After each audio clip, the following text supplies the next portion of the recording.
Indonesia is the most beautiful land in the universe. Indonesia is not just wonderful. Indonesia is a wonderland. Halo semuanya, salam kenal. Nama saya Hendra Ika Saputra. Saya dari Binus Online Learning, jurusan Akunting. Pada kesempatan ini, saya akan mempresentasikan proyek yang saya lakukan dalam mata kuliah Character Building dengan judul Membangun Perdamaian Melalui Nilai Agama dalam Kehidupan Multikultural, yang terkait langsung dengan SDG nomor 16, yaitu perdamaian, keadilan, dan kelembagaan yang tangguh. Di era globalisasi seperti sekarang, kita hidup berdampingan dengan orang-orang dari latar belakang yang beragam agama, budaya, maupun suku. Indonesia sebagai negara majemuk tentu punya kekayaan multikultural yang luar biasa. Tapi di sisi lain, tantangan intoleransi dan diskriminasi masih sering muncul. Data dari Setara Institut tahun 2023 mencatat 217 peristiwa pelanggaran kebebasan beragama dengan 329 tindakan. Beberapa kasus yang cukup menonjol misalnya pembubaran ibadah, pembatasan pendirian rumah ibadah, dan pembakaran fasilitas keagamaan. Masalah ini menunjukkan bahwa perbedaan bukanlah akar konflik, tapi minimnya ruang dialog, pemahaman lintas iman, serta praktik pendidikan karakter yang menanamkan nilai toleransi sejak dini. Padahal, hampir semua agama mengajarkan kasih sayang, empati, dan perdamaian. Karena itu, penting bagi kita untuk menghidupkan nilai-nilai agama secara esensial agar bisa membangun harmoni di masyarakat. Kami merumuskan beberapa pertanyaan inti yang terkait langsung dengan SDG nomor 16 ini. Yang pertama, bagaimana kondisi kehidupan multikultural di Indonesia, khususnya terkait keberagaman agama? Yang kedua, apa saja tantangan yang dihadapi masyarakat dalam membangun toleransi dan perdamaian antar umat beragama? Yang ketiga, bagaimana nilai-nilai agama dapat dijadikan pedoman untuk memperkuat toleransi?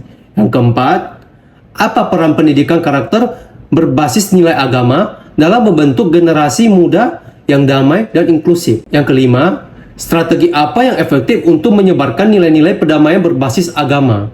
Dalam proyek ini, saya melakukan wawancara dengan seorang narasumber bernama Gilda, seorang perempuan bersuku Mandar dan beragama Islam yang tinggal di Jakarta Barat.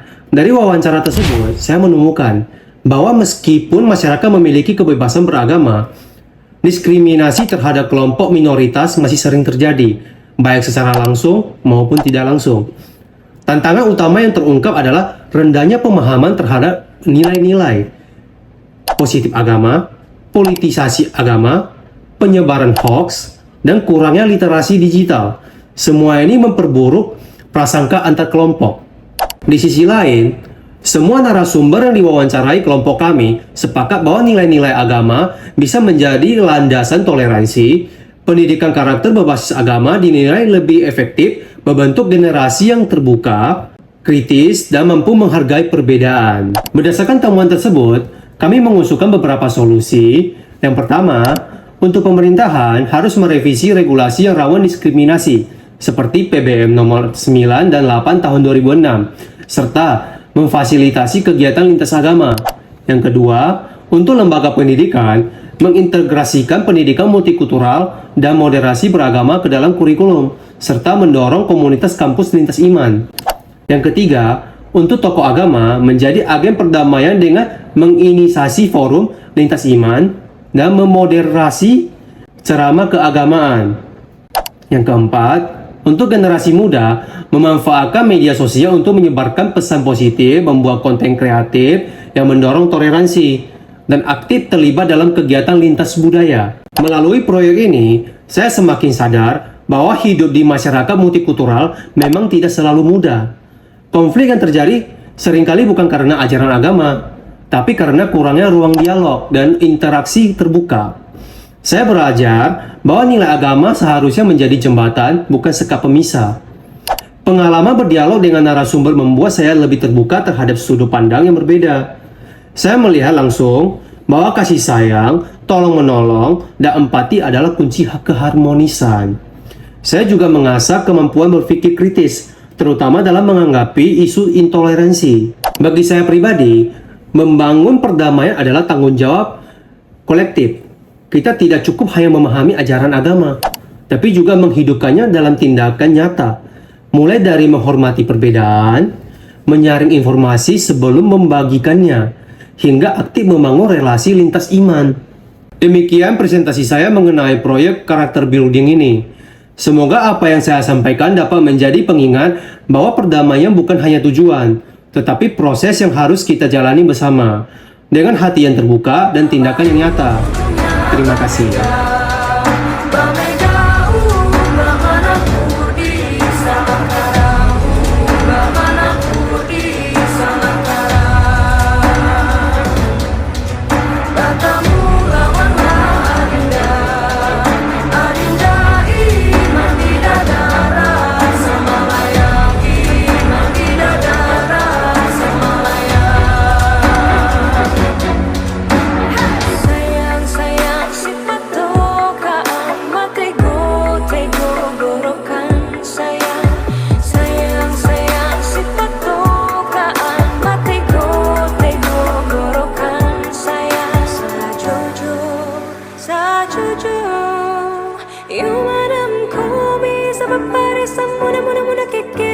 Sa muna keke